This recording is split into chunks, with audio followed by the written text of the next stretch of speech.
암송대회 하니까 뭐 마태복음이나 누가복음이나 뭐 그 정도 외우겠지 생각을 했어요. 제가 앉자마자 아이들에게 선생님 물어봤어요. 누가 미가서 6장 8절 외울 줄 아는 사람이라고 물어봤어요. 동일한 질문 한번 해볼까요? 여러분 중에 누가 미가서 6장 8절 외울 줄 아는 분 계세요? 제가 그 자리에 앉아 있으면서 머리가 하얘졌어요. 혹시라도 날 시킬까 봐. 뭐 마태복음이나 누가복음 이 정도는 어떻게 뭐 대략 맞추기라도 하는데 미가서 6장 8절 생각 안 나잖아요. 근데 아이들이 너무나 또박또박 또렷하게 미가서 6장 8절을 외우는 것을 제가 들었습니다. 미가서라고 하니까 어떤 분은 목사님 미가서가 미국 국가인가요? 아니면 미가서가 성경책에 있나요? 그러면 정말 회개하고 반성해야 돼요. 제가 그 아이들의 성경 암송대회를 참석하면서 제가 말씀은 보긴 보지만 참 내가 말씀을 참 소홀히 했구나라고 하는 반성의 시간을 보냈습니다. 누가복음 23장 28절의 말씀에 주님께서 너희 자녀를 위하여 울라고 말씀하셨는데, 물론 저와 여러분이 우리 자녀를 위하여 울어야 되겠지만 내 자신을 위해서 먼저 울어야 되겠구나. 하나님 말씀에 소홀히 했던 내 자신, 또 영적인 일에 소홀히 했던 내 자신, 영적인 가치에 대해서 무관심했던 내 자신을 위해서 먼저 울어야 되겠다라고 하는 그런 반성의 시간을 보냈습니다. 세상의 모든 종교는 두 가지로 나눌 수 있습니다. 첫째는 자력 종교예요. 말 그대로 자력 종교라는 말은 스스로의 힘으로 뭔가를 이룰 수 있다는 거예요. 구원도 스스로의 힘으로 뭔가 이룰 수 있다는 거죠. 대표적인 예로 불교를 보면 열심히 돛 닦으면 열반에 이른다더라, 열심히 돛 닦으면 그들이 얘기하는 구원에 이른다고 하더라 라고 주장을 해요. 그와는 반대로 타력 종교라고 하는 타력 종교로 구분할 수 있어요. 이 타력 종교는 내 힘으로 도저히 안 되니까 나는 그 누군가의 힘이 필요합니다. 내 능력으로는 도저히 안 되니까 그 누군가의 도와주심이 필요합니다. 그 누군가가 도와주지 않으면 나는 구원도, 나는 아무것도 이룰 수 없습니다라고 고백하는 종교가 있더라고 하는 것입니다. 여러분, 기독교는 어느 쪽일까요? 타력 종교죠. 내 힘으로는 도저히 구원받을 수가 없어서 예수님께서 나를 구원해 주셔야 내가 구원받을 수 있습니다.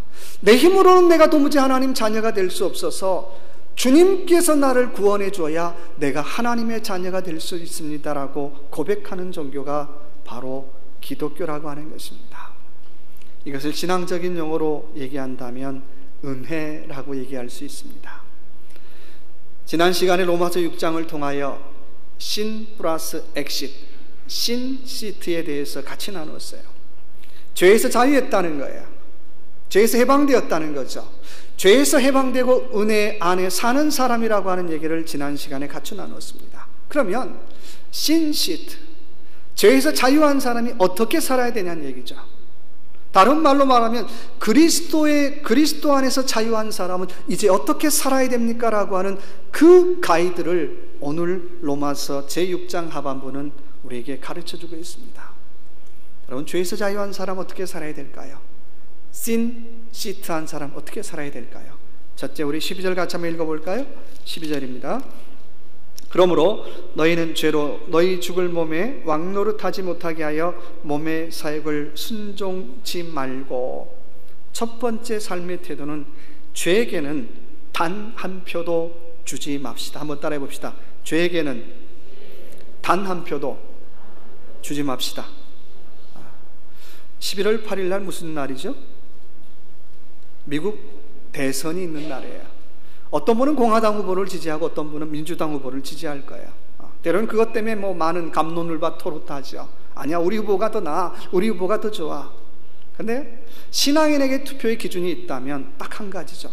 어떤 후보가 우리가 신앙생활하기에 유익한 후보인가, 어떤 후보가 우리의 영적인 신앙생활하기에 유익한 후보인가라고 하는 한 가지 기준을 가지고 기도하면서 투표하시기 바랍니다.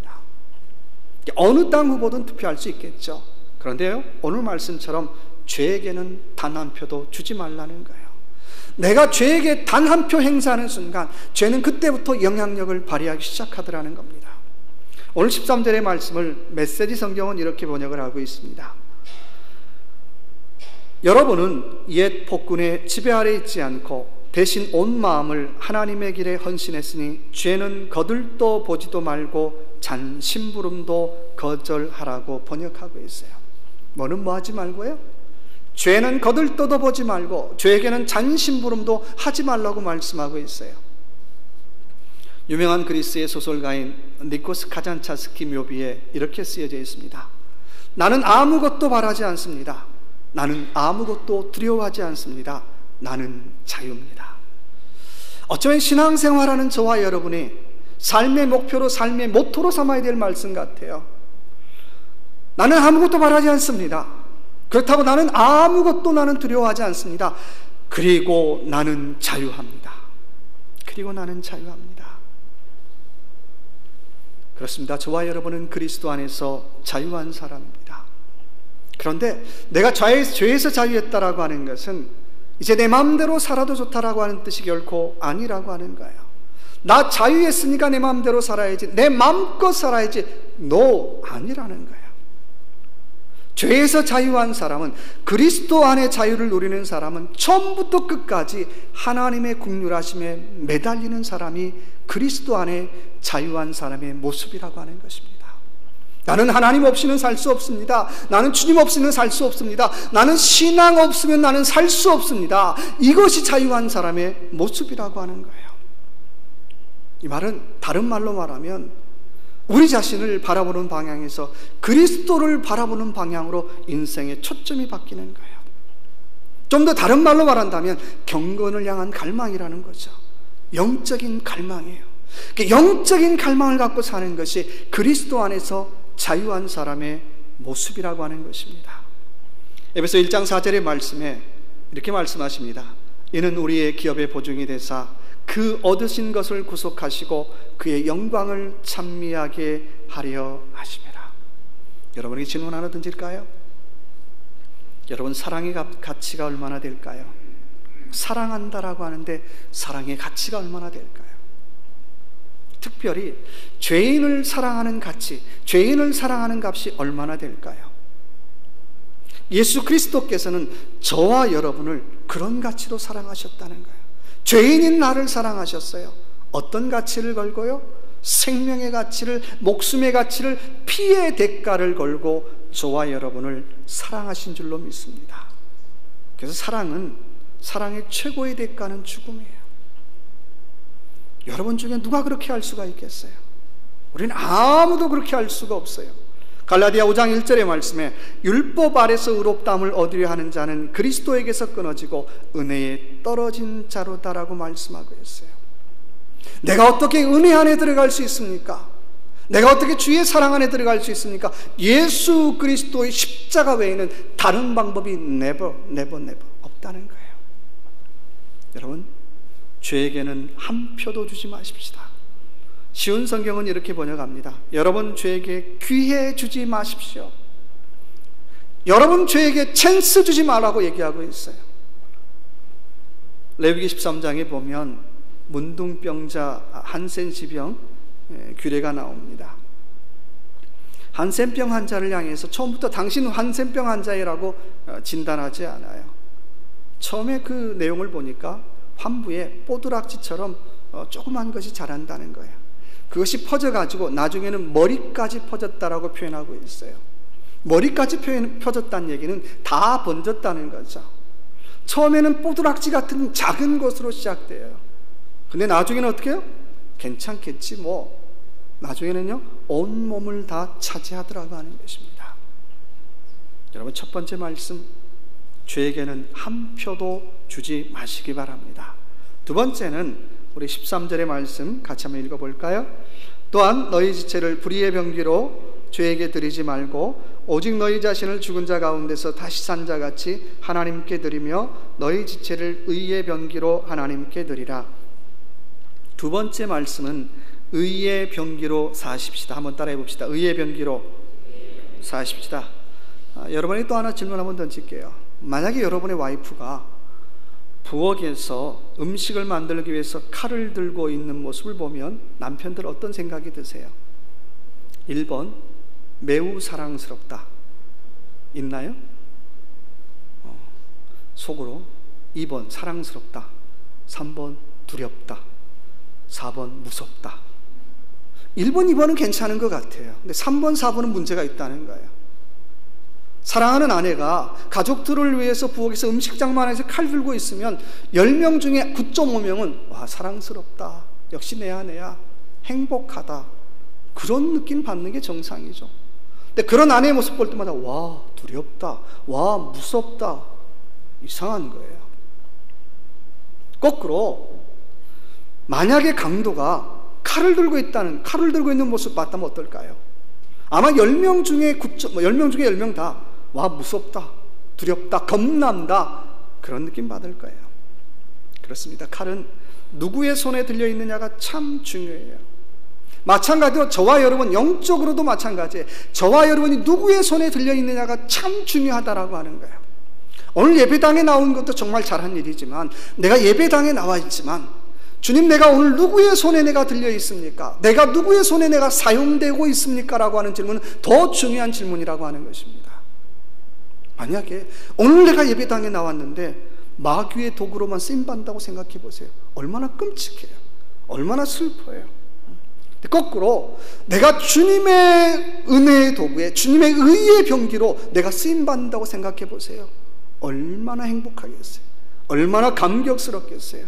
얼마나 감동스럽겠어요. 내가 주님의 의의 병기로 쓰임받는다라고 하는 믿음의 고백이 있는 사람은, 이런 사람은 뭘 하든지 간에 자원함으로 하죠. 자발적으로 해요. 봉사하십시오 해서 봉사하는 게 아니라, 목사님 내가 봉사하겠습니다, 내가 자원하겠습니다, 내가 자발적으로 내가 일하겠습니다, 아유 나 알아줄 필요 없습니다, 나는 자원함으로 봉사합니다. 아마 그렇게 신앙생활할 것 같아요.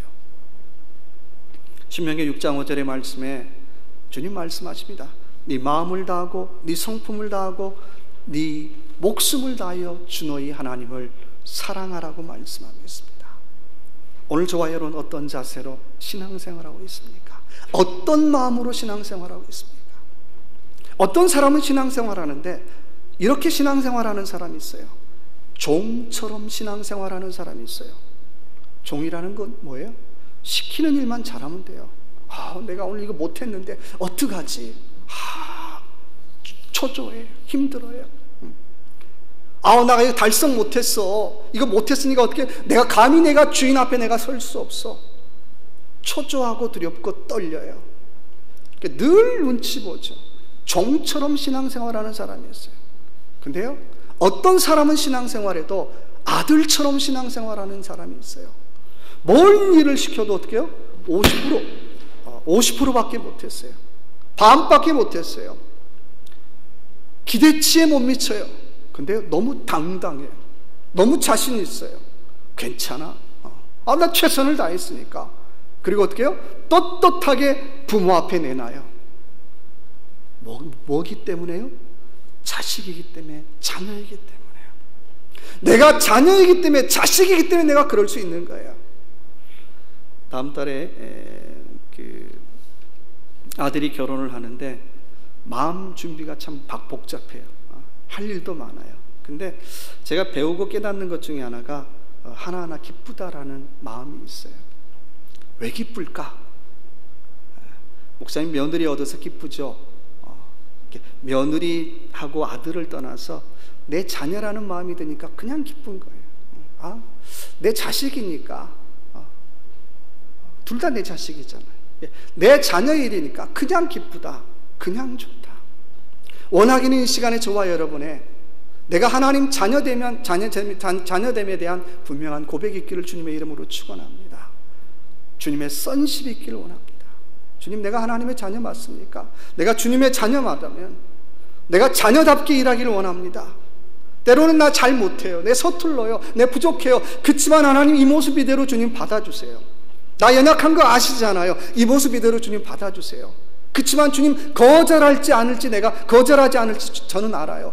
왜냐하면 주님이 내 아버지시니까. 그런 믿음의 고백을 가지고 주님 앞에 의의 병기로 쓰임받을 수 있는 저와 여러분의 삶이 되시길 주님의 이름으로 축원합니다. 세 번째는 우리 22절 같이 한번 읽어볼까요? 22절입니다. 같이 읽어볼까요? 그러나 이제는 너희가 죄에서 해방되고 하나님께 종이 되어 거룩함에 이르는. 세 번째는 거룩함에 이르는 열매를 맺으라고 하는 것입니다. 한번 같이 따라해 봅시다. 거룩함에 이르는 열매를 맺고 삽시다. 내 문제만 가지고 중내산에 그러지 말고 다른 사람의 타인의 고통에 대해서 관심을 갖고 살라는 거예요. 교회 안에 와도 그렇죠. 내부서 일만 하면 돼. 뭐 그런 사람도 있어요. 그러지 말라는 거예요. 내부서 일도 중요하지만 타인의 부서, 타인의 고통도 좀 돌아보라는 거예요. 과연 내가 이렇게 일하는 것이 다른 사람이 어떻게 생각할까? 내가 이렇게 하는 것이 다른 사람에게 고통을 주는 건 아닐까라고 정말 심각하게 고민을 해보라고 하는 것입니다. 난 내 멋대로 하면 돼. 아니에요. 세 번째, 그리스도 안에 자유한 사람은 거룩함에 이르는 열매를 맺는 사람입니다. 여러분이 또 한번 질문 던져볼까요? 순교가 어려울까요? 거룩하게 사는 게 어려울까요? 그럼 순교는 자신 있다는 얘기예요? 순교는 자신 있다는 얘기예요? 그것도 아니죠.